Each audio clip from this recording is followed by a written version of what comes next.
नमस्कार। आइए सुनते हैं मालती जोशी का लिखा उपन्यास ज्वालामुखी के गर्भ में। ए साहब बहादुर, लोग बाग आपको देखने के लिए नहीं आए हैं। अपनी कलमों को तरतीब से संवारते हुए हरि भैया दर्पण में मेरी परछाई देखकर झेप गए। फिर एकाएक बोल्ड बनने की कोशिश में मेरी ओर पलटकर बोले, मैं जरा दूरदर्शिता से काम ले रहा था। हो सकता है उन लोगों के साथ एक आध बहन, एक आध सहेली हो।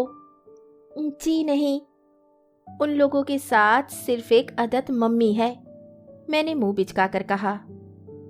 तो क्या वे लोग आ गए?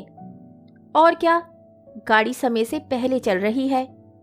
हमारी तो एकदम मुसीबत हो गई है। भैया तैयार हो गए? सो रहे हैं कुंभकर्ण महाराज, उन्हीं को जगाने के लिए तो आई हूं। और हाँ, मौसी ने कहा है मिलन स्वीट के यहाँ ऑर्डर दे रखा है, जल्दी से मिठाई ले आओ। और देखो पीछे से जाना। पलटकर मैं देहरी तक जा ही पाई थी कि उन्होंने पुकारा, ए मीता सुन, इधर आ।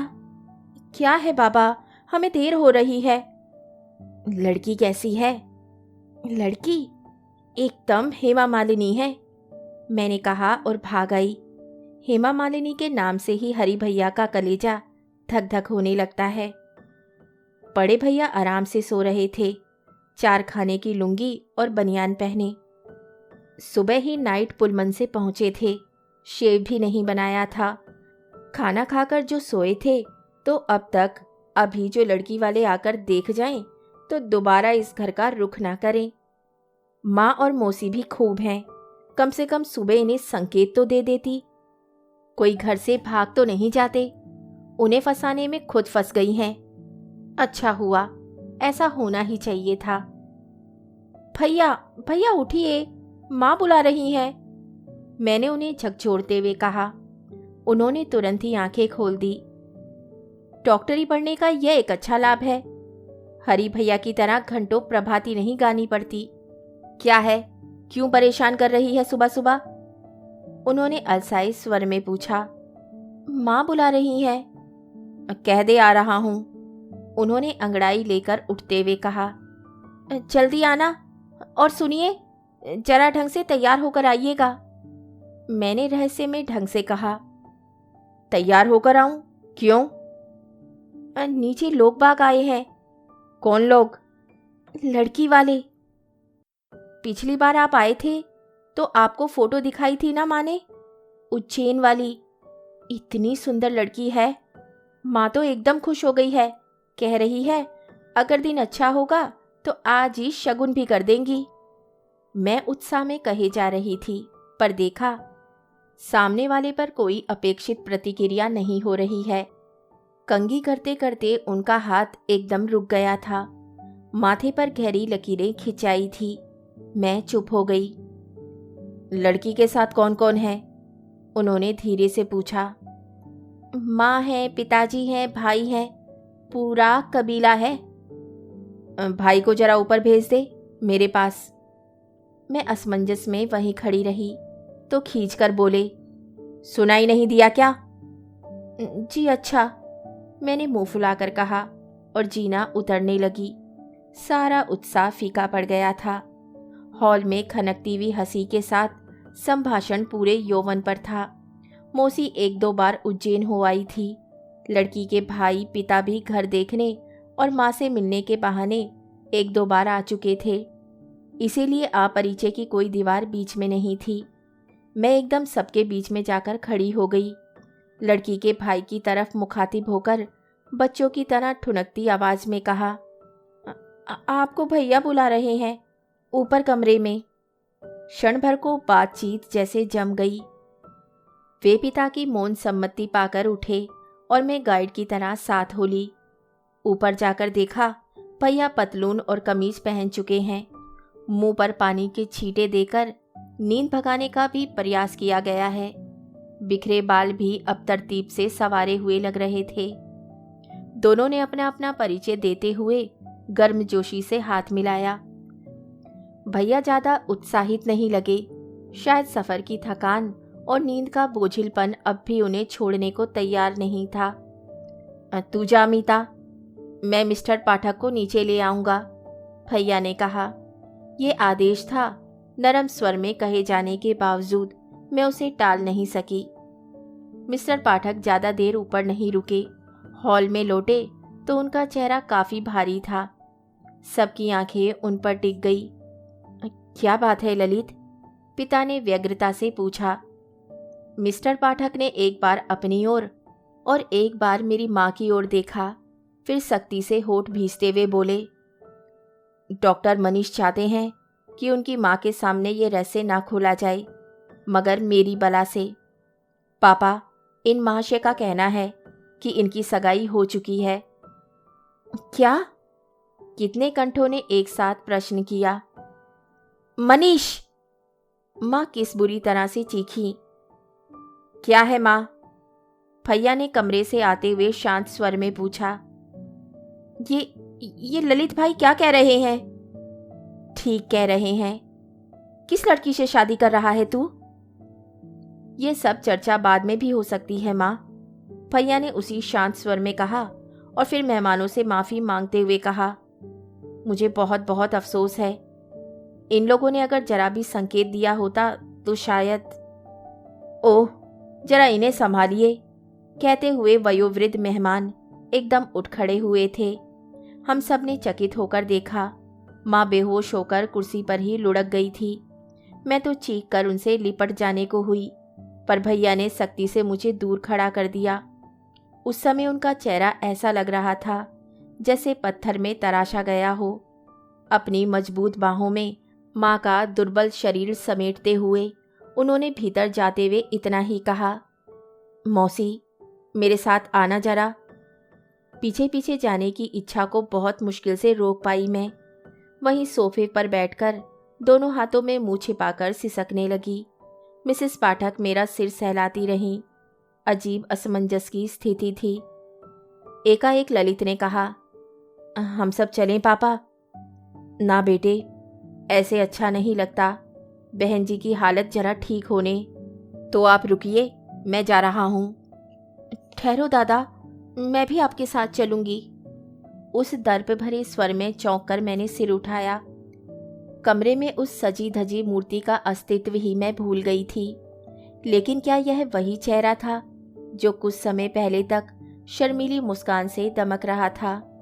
भैया का चेहरा अगर काले संगमरमर में बदल गया था तो यह पूरी की पूरी प्रतिमा बर्फ हो गई थी। अरे अरे, ये लोग जा रहे हैं। अंदर चाय लग गई है ना? खुशबू का एक भपका आया और लजीली मुस्कुराहट लिए हरि भैया कमरे में दाखिल हुए। एक क्षण को अनचाहे सबकी निगाहें उन पर टिक गई। गोरे चिट्टे हरि भैया नेवी ब्लू पैंट और क्रीम कलर की मनीला पहने सचमुच बड़े प्यारे लग रहे थे। उन्होंने अपनी सजावट पर काफी समय खर्च किया था। टाई पिन से लेकर जूतों तक सब कुछ लगदग कर रहा था।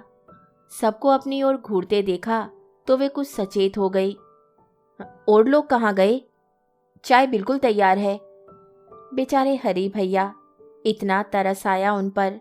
दीन दुनिया से बेखबर वे चाय की मेज ही सजाते रह गए थे। आपकी तारीफ? ललित के पिताजी ने पूछा। ये हरि भैया हैं। मैं बच्चों की तरह इतना ही कह पाई। पढ़ते हैं? जी हाँ, बीकॉम फाइनल में हूँ, उन्होंने लजीले अंदाज में कहा।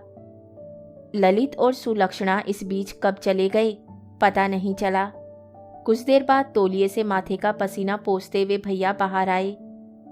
अब वे कैसी हैं? मिस्टर पाठक ने व्यग्रता के साथ पूछा। अब अच्छी हैं, थैंक गॉड। क्या ऐसा अक्सर होता है? मिसेस पाठक ने पूछा। जी, पहले अक्सर होता था। दरअसल मेरे पिताजी और मुझसे छोटी एक बहन एक साथ एक एक्सीडेंट में चल बसे थे। उस हादसे ने माँ का मन बहुत तोड़ दिया है। किसी भी आघात को सह नहीं पाती। मुझे अफसोस है, सब मेरी वजह से हुआ। कोई बात नहीं, मिस्टर पाठक ने उनकी पीठ को थपथपाते हुए कहा। आप लोगों को मेरी वजह से इतनी परेशानी उठानी पड़ी, मैं अपनी शर्मिंदगी का बयान नहीं कर सकता, भैया ने भर्राए कंठ से कहा। नहीं नहीं, इसमें तुम्हारी कोई गलती नहीं थी, मिस्टर पाठक ने सांत्वना के स्वर में कहा। मुझे वे पति पत्नी सज्जनता की प्रतिमूर्ति लगे। आत्मग्लानि से उबरकर अब भैया ने सिर ऊपर उठाया। अरे हरी, तुम कहाँ थे अभी तक? जज साहब, ये मेरा छोटा भाई हरीश है। हाँ, अभी नमिता जी ने परिचय कराया था। भैया, चाय यहीं मंगाई जाए या? हरी भैया कहते कहते रुक गए। प्रसंग का गांभीर्य अब भी उनकी समझ में नहीं आया था और सबके सामने उन्हें समझाया भी नहीं जा सकता था, पर शायद वातावरण के तनाव को वे कुछ कुछ अनुभव कर रहे थे। एक एक कप चाय भी आपको ना पिला सके तो हमें बहुत दुख होगा। मुझे उम्मीद है आप ना नहीं करेंगे। भैया इतने विनम्र हो सकते हैं, यह मेरी कल्पना से भी परे था। शायद वे अब भी अपने आप को क्षमा नहीं कर पा रहे थे। उनके अनुरोध को पाठक दंपत्ति टाल नहीं सके। मेज दुल्हन की तरह सजी हुई थी। सबने निशब्द चाय के घूंट भरे और उठ खड़े हुए। भैया, मैं और हरी भैया गाड़ी तक उन लोगों को छोड़ने गए। मौसी माँ की शुश्रूषा का बहाना लिए कमरे में ही बैठी रही। गहमा गहमी में बीता हुआ दिन शाम को यूं चुपचाप उदास होकर लौट गया था। माँ, मुझे कुछ कहना है।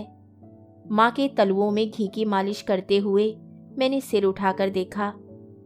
भैया छाती पर दोनों हाथ बांधे विवेकानंद की मुद्रा में खड़े थे। माँ ने कुछ जवाब नहीं दिया और मुंह फेर कर लेटी रही। इतना रोष आया माँ पर। पिछले 2 दिनों से उन्होंने भैया से एक बार भी बात नहीं की थी। बेचारे चुपचाप उनकी शुश्रूषा करते रहे थे। इन दिनों उनका चेहरा इतना करुण लगता था कि दया हो आती थी। मैं सोचता हूँ माँ, अब तुम्हारी तबीयत इस लायक हो गई है कि मेरी बात सुन सको, सह सको। वैसे भी मेरे पास अब समय नहीं है। सुबह की बस से मुझे चले जाना है, भैया ने कहा और दरवाज़ा बंद करके कुर्सी पर बैठ गए।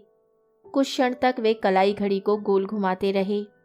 शायद अपनी बात ठीक से कह पाने का साहस संजो रहे थे, पर माँ ने उन्हें मौका नहीं दिया। बोली, मीता दरवाज़ा खोल दे, मेरा दम घुट रहा है। मैं उठने लगी तो भैया ने हाथ पकड़कर मुझे रोक दिया। दरवाज़ा मैंने जानबूझकर बंद किया है मीता। इस घर में प्राइवेसी नाम को नहीं रह गई है। 2 दिन से छटपटा रहा हूँ, पर इतने सारे लोगों के बीच मैं अपने मन की बात नहीं कह सकता। उस दिन कह तो चुका था मन की, क्या अब भी कोई कसर बाकी है? माँ एकदम उठ बैठी।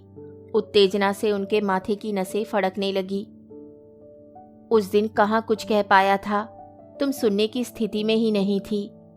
आशा थी कि तुम स्वयं पूछोगी कि मैं यूं एकाएक कैसे चला आया हूँ। सोच रहा था कि शादी की बात सुनकर तुम्हें कुछ उत्सुकता होगी, पर लगता है तुम्हें अपने बच्चों में उतनी ही दिलचस्पी नहीं रह गई है। दिलचस्पी नहीं होती तो तेरे लिए दुनिया जहान की लड़कियां देखती फिरती मैं। 4 भले आदमियों के सामने मेरा अच्छा तमाशा बनाया तूने। और माँ ऐसे कांपने लगी जैसे जूड़ी चढ़ाई हो। भैया प्लीज, अभी ये सब बातें रहने दो। माँ की हालत देख रहे हो ना? देख रहा हूँ, बरसों से देख रहा हूँ। अपनी बड़ी से बड़ी समस्या को मझधार में छोड़कर पहले दौड़कर इन्हीं को देखना पड़ा है, इन्हीं को संभालना पड़ा है। सारी जिंदगी यही करता आ रहा हूँ, तभी तो 25 साल की उम्र में एकदम बूढ़ा हो गया हूँ। माँ का हिलता हुआ शरीर एकदम काठ की तरह स्थिर और निस्पंद हो गया था। वे फटी फटी आंखों से भैया को देखने लगी थी, पर वे एक क्षण को भी वहां नहीं रुके। माँ देर रात तक तकिए में मुंह छिपाए सुबकती रही। मौसी ने तरह तरह से मुझसे तर्क वितर्क किए, पर मैंने कुछ नहीं बताया, और बताने के लिए था भी क्या। सुबह भैया बस के लिए घर से निकले। उस समय माँ सो रही थी। काफ़ी रात गए वे सो पाई थी, इसी से उन्हें जगाया नहीं गया था। जाते हुए कमरे में चुपचाप बुलाकर उन्होंने मुझे एक लिफाफा पकड़ाया था। रात देर तक तो सो नहीं सका था। काफ़ी बातें इकट्ठा हो गई थी मन में। तू पढ़कर फाड़ देना, शायद तेरे संदूक में भी ये सुरक्षित ना रहे। और यह तेरी भाभी की फ़ोटो। मैंने झपट कर फ़ोटो उठा ली थी। एक भरा भरा चेहरा और 2 हंसती हुई आंखें। मौसी की ब्यूटी परेड में खड़ी होती तो शायद फेल हो जाती, पर कुल मिलाकर मुझे अच्छी लगी। कितनी स्वीट है ना। क्या नाम है भैया? बेला। Oh lovely. ये लोग पंजाबी क्रिश्चियन हैं। भैया की इस घोषणा से मेरी खुशी वहीं जम गई। क्यों, बुरा लगा सुनकर? अपने लिए नहीं भैया, मैं माँ के लिए सोच रही थी। मुझे मालूम था माँ नाराज होगी। मैं अपने को उस विस्फोट के लिए तैयार करके आया था, लेकिन बिना कुछ जाने उन्होंने जो उपेक्षा बरती है वे बहुत तकलीफ दे है। भैया, ऑटो रिक्शा ले आया हूँ, चल रहे हैं ना? हरी भैया कमरे में आए और भैया ने चेहरे पर फैलती उदासी की चादर को एकदम समेट लिया। दोनों भाई एक दूसरे के कंधों पर झूलते हुए स्कूटर की ओर चले गए। मैं डबडबाई आंखों से उस ओर देखती रही। भैया पिछले 6 सालों से बाहर थे। मेडिकल उन्होंने ग्वालियर से ही किया था और वहीं अब हाउस जॉब भी कर रहे थे, पर कभी उनके जाने का इतना दुख नहीं हुआ। इस बार पता नहीं क्यों ऐसे लगा जैसे वे हमेशा के लिए जा रहे हों। मौसी की पैनी दृष्टि सारे घर को नापे रहती है। भैया के जाते ही बोली, आज तो बड़ी प्राइवेट बातें हो रही थी। क्या कह रहा था मनीष? भाभी की फोटो दिखा रहे थे, मैंने तुनक कर कहा। भैया ठीक ही कह रहे थे, इस घर में जरा प्राइवेसी नहीं है। कहाँ है फोटो, दिखाना जरा। इतना घुन्ना लड़का है, 2 दिनों में मैंने 20 बार पूछा होगा, पर मुझे जरा सुराग नहीं दिया उसने। मेरे कमरे में आकर देख लेना फोटो, मैंने कहा और अपने कमरे में चली आई। मेज पर शिव पार्वती का एक फोटो था। वह चंदन के फ्रेम में मेरे लिए सुपर्णा मैसूर ले आई थी। मैंने उसी में वह फोटो सजा दिया। लड़की बहुत सुंदर नहीं थी। उसके क्रिश्चियन होने की बात सुनकर दुख भी हुआ था, पर मन ही मन एक निर्णय ले लिया था कि मुझे भैया का साथ देना है, उनका बचाव करना है। इसी निश्चय के बल पर मैं घर में उठते तूफान का सामना कर सकी। सहेलियों के बीच गर्वोन्नत होकर इस अंतरजातीय विवाह की सूचना दे सकी। माँ की प्रतिक्रिया तो अपेक्षित ही थी। वे दिन भर बेहोश होती रहीं, लेकिन मौसी बहुत ही जल्द संभल गई और माँ को सांत्वना भी देने लगी। उनकी आलोचना का तीखापन परिचित था, पर उनकी ये समझदारी लगा जैसे भीतर ही भीतर वे भैया के इस विवाह से प्रसन्न हैं। कौन जाने, दिन भर उधेड़ बुन में पत्र को हाथ भी नहीं लगा पाई। मौसी के देख लेने का अंदेशा बराबर बना रहता। रात को माँ के सो जाने के बाद ही खोल सकी। पत्र क्या था, यादों का एक लंबा सिलसिला। नैरोबी के सुहावने दिनों की ढेरों स्मृतियां थी। नैरोबी जहां पापा थे, सुनीता दीदी थी। सुख था, संपन्नता थी, ठहाके थे, किलकारियां थी। यहाँ आने के बाद वे सारी स्मृतियां मुहर बंद करके रख दी गई थी, क्योंकि उनसे माँ को तकलीफ होती। पता नहीं किस संजीवनी से भैया ने उन्हें अपने मन के भीतर यूं तरोताजा रखा हुआ था। मैं तो सब भूल भाल गई थी। 10 साल पुरानी बातें थीं। एक 7-8 साल की लड़की याद भी क्या रख पाती। भैया ने लिखा था, माँ का दुख बहुत बड़ा था, मैं मानता हूँ, पर अपने शोक से उबरकर उन्होंने क्षण भर को तो हम बच्चों का ख्याल किया होता, जिन्हें काल यूं निर्ममता से छीन ले गया था। वे क्या सिर्फ उनके पति थे, हमारे पिता नहीं थे? सुनीता क्या हमारी कोई नहीं थी? क्या हमारी उम्र मृत्यु के अंतिम सत्य के रूप में स्वीकार करने की थी? चाहिए तो था कि माँ अपनी ममता का आंचल कुछ और फैलाकर पापा का भी स्थान ले लेती, पर वे तो माँ भी नहीं रह पाई। इस पराए देश में, पराए घर में, पराए हाथों में हमें छोड़कर निश्चिंत हो गई। पराया शब्द शायद तुम्हें ठीक ना लगे।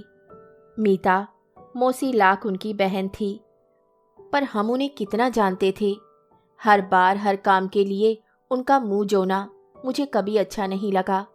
फीस के लिए, कपड़ों के लिए, किताबों के लिए उनके आगे हाथ फैलाते हुए मेरी आत्मा को कष्ट होता था। उन्होंने कभी किसी चीज़ के लिए मना नहीं किया, क्योंकि जो पैसा खर्च हो रहा था वह हमारा था। फिर भी मेरा संकोच कभी नहीं टूटा। माँ किसी चीज़ के लिए झिड़क भी देती तो मुझे इतना दुख नहीं होता। इस सिर दर्द से बचने के लिए ही मैंने ग्वालियर में दाखिला लिया था। रोज रोज अपने स्वाभिमान की हत्या मैं नहीं कर पाता था। मौसी ने हम लोगों के लिए बहुत किया। मेरी परीक्षा के दिनों में वे रात रात भर मेरे लिए चाय बनाती रहीं। सुबह सवेरे अलार्म भरकर मुझे जगाती रहीं। मेरे लिए उन्होंने स्वेटर बुने, पिकनिक के लिए खाना बनाकर दिया है। मेरी बीमारी में दिन रात मेरी सेवा की है। पर उनकी इस ममता के भीतर ईर्ष्या की एक हल्की सी परत है। उसे मैं बर्दाश्त नहीं कर पाता। कई बार इच्छा होती है कि अपनी सारी अच्छाइयाँ किसी जादू के जोर से हरि को दे डालूं, तभी शायद इस संतरास से मुक्ति मिले। इसके बाद भैया ने बेला से अपने परिचय की कहानी लिखी और अंत में लिखा था, वह घर नहीं है, ज्वालामुखी है। किसी दिन तुम भी इस गर्भगृह से बाहर आने के लिए छटपटाओगी मीता, तब मुझे खबर करना। जहाँ भी रहूँगा दौड़ा आऊँगा। पत्र का कई कई बार पारायण करके मैंने उसे अपने ट्रंक में छिपाकर रख दिया। सोच लिया था कि किसी दिन माँ को जरूर दिखाऊंगी। भैया के मन की अंधेरी गुफाओं में एक बार उन्हें फेरी लगानी ही होगी, नहीं तो माँ किस लिए बनी थी। भैया के पत्र का अंतिम वाक्य मैंने मन के कागज पर अंकित कर लिया था। मेरे लिए वे दीप स्तंभ हो गया था। मैं और हरि भैया निश्चय कर चुके थे कि घर वालों के विरोध को ताक पर रखकर भैया के विवाह में अवश्य भाग लेंगे, पर उन्होंने हमारे इस निश्चय पर पानी फेर दिया। इस बार भी उन्होंने विवेक का पल्ला नहीं छोड़ा था। शादी की सूचना तब मिली जब 8 दिन ऊपर हो चुके थे। सूचना क्या थी? अच्छा खासा पार्सल था। मेरे और हरि भैया के लिए 2 कलाई घड़ियां थी, HMT की, जिनके पीछे लिखा था भाभी की ओर से, और 7 दर्जन भर लड़कियों की तस्वीरें थीं जो समय समय पर यहाँ से भेजी गई थीं।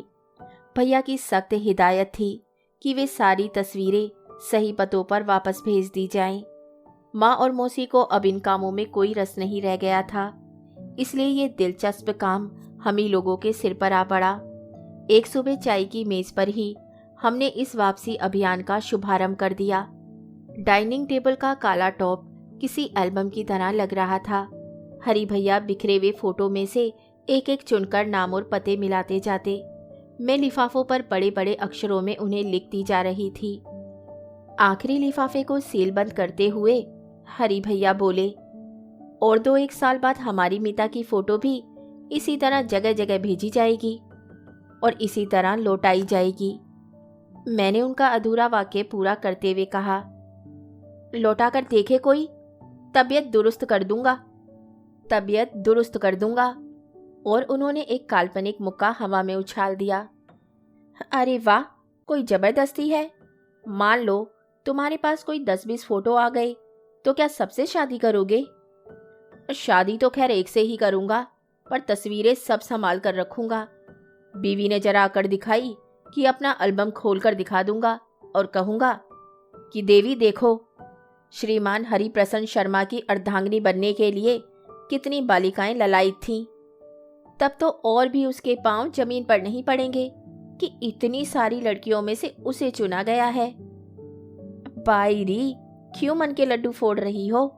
साबुत हाथ पांव की एक ही मिल जाए तो भाग समझना। 10-20 तो क्या आएगी हमारे दरवाजे। मौसी की बात से हमारी हंसी मुंह में ही जम गई।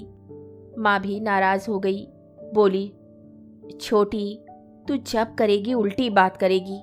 कोई मेरा लड़का लंगड़ा लूला है जो लड़की नहीं मिलेगी? और उन्होंने हरि भैया के गोरे गुबरैले चेहरे की बलाएं ले ली। लंगड़े लूले की क्या शादी नहीं होती जीजी?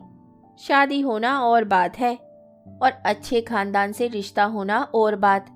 लड़की वाले घर देखते हैं, घराना देखते हैं। कोई हमारे माँ बाप की तरह लड़की को घूरे पर नहीं फेंक देता। आगे की कहानी सुनिए अगले भाग में। तब तक के लिए धन्यवाद।